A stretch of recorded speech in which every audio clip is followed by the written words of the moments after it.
Namaku Cikgu Budin. Aku mengajar di Sekolah Kebangsaan Bakar. Teringat lagi kenanganku ketika berpuasa di zaman kanak-kanak. Ini kisahku.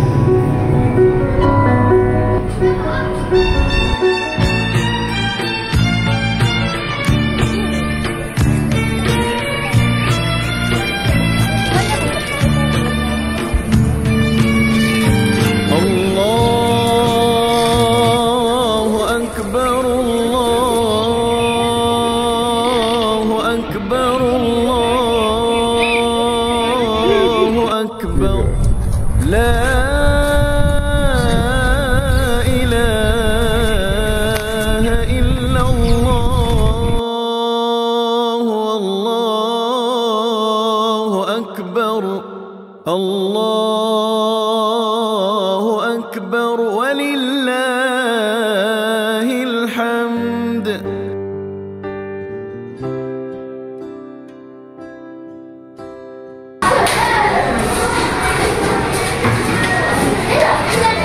Ayah kata aku puasa ni.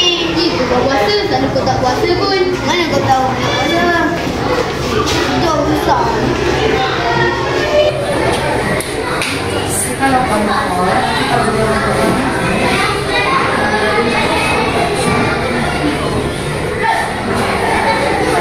apa kali tak ayat aku hidup cikgu ni.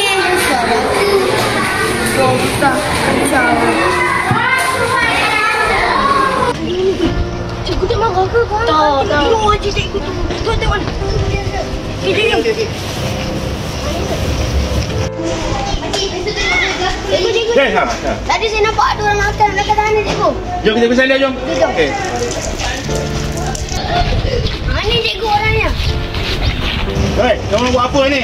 Kamu buat apa cikgu? Tidak apa yang dalam Naim yang bawa cikgu. Naim yang bawa. Betul. Naim bawa. Tak puasa. Ini Naim punya. Naim dah dah semua. Kan tengok. Ayo Naim minum. Apa? Tadi saya perhatikan dia orang ni cikgu. Oh, tak puasa ya. Jom. Ikut ke bilik saya. Bangun. Cepat. Bangun sekarang. Bangun. Cepat. Bangun. Tak payah nak duduk. Mau macam mana? Kamu tahu apa kesalahan kamu? Kamu ingat puasa itu penting?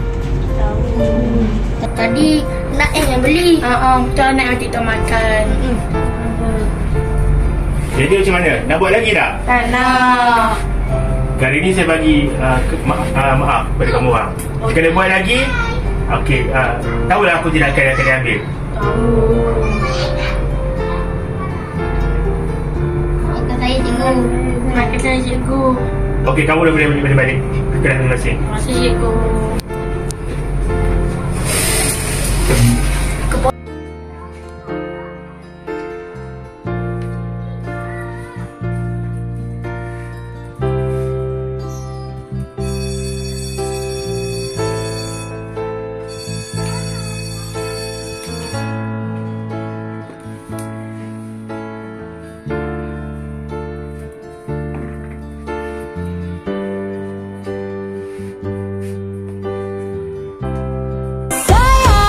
Ya sayang, ayo kita pulang beraya. ya ayo sayang, Sambut Syawal bersama-sama.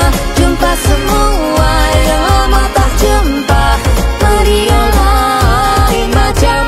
sayang. Ya iya sayang, Maaf Zahid dan Nabi sayang. jadi sambut Syawal bersama. Jumpa semua yang lama tak jumpa. Meriah lain macam. Sayang, Ya iya sayang, nanti bila kat kampung, oh kenapa sayang? jangan pendekkan macam-macam. Selamat